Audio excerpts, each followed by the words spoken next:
Baiklah, assalamualaikum warahmatullahi wabarakatuh. Ya, selamat siang ya teman-teman sekalian.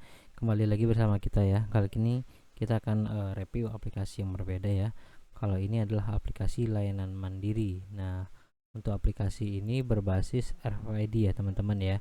Jadi berbasis RFID di mana nanti untuk penduduknya kita bisa scan kartu RFID-nya seperti itu ya. Jadi nanti kita bisa pilih suratnya ya, kemudian kita inputkan scan RFID, maka nanti datanya akan secara otomatis ya. Untuk alurnya bagaimana? Alurnya adalah nanti di sini masyarakat khususnya bisa download ya surat keterangan domisili ya, surat keterangan tidak mampu, kemudian surat keterangan perpindahan, sama surat keterangan usaha dan surat keterangan kematian. Nah, untuk teknologi RFID-nya adalah yang kita gunakan adalah jadi nanti saat admin ya, admin menginputkan data penduduk di sini teman-teman ya. Inputkan data penduduk, caranya tambah data penduduk ya. Kemudian kita tempelkan RFID. Nah, RFID itu apa sih? Kita cek dulu ya teman-teman ya, bagi teman-teman yang belum tahu. Nah, jadi teknologi RFID yang kita gunakan itu seperti ini ya. Nah, jadi nanti contoh hal sampel seperti ini deh. Nah, nanti si penduduk itu kita kasih satu kartu RFID ya. Jadi dalam satu kartu RFID ini mempunyai data yang berisikan nama ya, tempat lahir, tanggal lahir, alamat, hingga seluruh data mengenai kependudukan dari masyarakat tersebut. Lantas apa teknologi yang sifatnya dapat membantu dari sisi kependudukan ya, maksudnya dari sisi untuk kekelurahannya. Nah, jadi teknologinya dapat ngebantu contoh halnya nih. Misalkan satu dua, nanti kita ini karena tidak bisa kita ini ya, kita tidak bisa kita tampilkan. Nanti ini kita caranya kita colok ya dengan kabel USB. Ada kabel USB ya, kabel USB, kemudian kita tempelkan. Nanti secara otomatis waktu kita scan, dia akan muncul kode seperti ini. Kemudian baru kita inputkan nik penduduknya ya, kemudian nama lengkap dan lain-lain, sampailah proses simpan. Nah, setelah proses simpan, maka satu kartu ini tadi sudah ini ya, sudah dimiliki oleh satu penduduk. Nah, kemudian lantas fungsi gimana? Kita masuk ke scan RFID ya. Kita pilih kita mau buat surat apa? Surat pindah misalkan. Nah, kemudian kita tempel kartunya di sini, jebret gitu ya. Nanti otomatis secara otomatis akan nge-generate ya surat pindah ini dengan data penduduk tadi. Kayak gitu ya teman-teman ya. Itu alur fungsinya gitu. Nah, secara umum, dan sini ada berbagai surat ya, surat tidak mampu gitu. Jadi nanti untuk buat surat tidak mampu nggak perlu lagi, maksudnya menginputkan nama, tanggal, alamat, nggak perlu. Jadi cukup tempelkan ya di sini kursor, kemudian baru kita tempelkan kartu RFID-nya. Jadi langsung secara otomatis mengenerate surat tersebut kayak gitu ya teman-teman ya.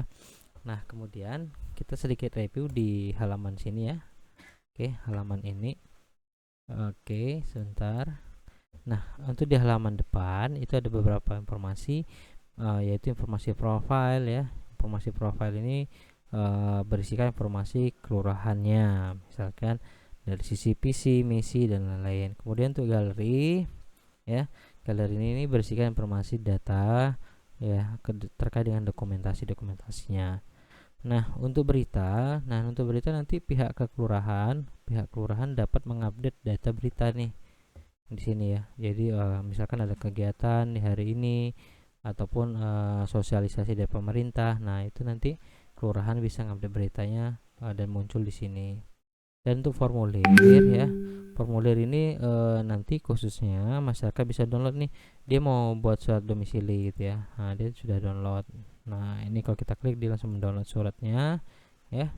Nanti tinggal diisi, misalkan kalau kita ingin melengkapi datanya di sini, baru nanti saat kita datang tuh ke apa ya, ke kantor kelurahannya, nah kita sudah ada data yang diisi, tinggal diproses. Nah, beda halnya juga untuk yang teknologi yang di sini RFID tadi. Jadi teknologinya berbeda. Nah, untuk mengupdate datanya di sini teman-teman ya. Nah, itu. Jadi di sini admin bisa menginputkan data pendatang baru gitu ya. Nanti tinggal tambahkan saja tombol ini, button tambah dari diklik ya. Kemudian ada data galeri. Nah, ini tadi yang saya sampaikan di awal. Nah, untuk data galeri ini di sini gitu ya. Nah, ini dia data galeri. Cara mengupdate datanya di sini teman-teman ya. Bisa kita edit maupun kita hapus. Dan selanjutnya ada kartu keluarga ya. Ada data keterangan usaha gitu ya. Jadi kalau misalkan kita mau buat keterangan usaha itu bisa juga di sini. Sama untuk di sini. Di sini ada tombol cetak surat gitu ya. Jadi kita importkan datanya, kemudian kita cetak surat. Ya, di sini sampai ada data nikah ya, data formulir. Nah, formulir ini jenis suratnya tadi yang di depan ini. Tadi ada beberapa nih ya. Nah, ya ada 5 ya. Sini ada 5. Kalau kita mau nambah suratnya ya udah tambahkan aja di sini nama suratnya, terus kita panggil file suratnya. Nanti bisa di-download oleh masyarakat tentunya. Dan yang terakhir adalah informasi data laporan ya. Nah, data laporan ini kita bisa ngelihat nih teman-teman ya. Bisa ngelihat laporan terkait misalkan laporan data pendatang baru gitu ya. Ini kita klik print preview maka akan muncul informasinya seperti itu. Begitu halnya juga sama dengan yang di laporan-laporan lainnya gitu ya.